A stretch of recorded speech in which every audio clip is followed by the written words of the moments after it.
নিজে হাতে ভাত খেতে পারতো না খোকা। বলতাম আমি না থাকলে রে কি করবি বোকা। ঠোঁট ফুলিয়ে কাঁদতো খোকা আমার কথা শুনে।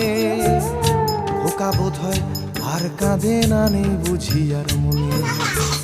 ছোটবেলায় স্বপ্ন দেখে উঠতো খোকা কেঁদে, দু হাত দিয়ে বুকের কাছে রেখে দিতাম বেঁধে। দু হাত আজও ভুলে যায় যে একদম, আমার ঠিকানা এখন বৃদ্ধাশ্রম।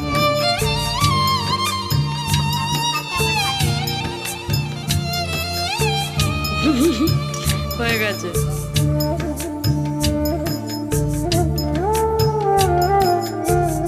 খোকারও হয়েছে ছেলে 2 বছর হলো, আর তোমার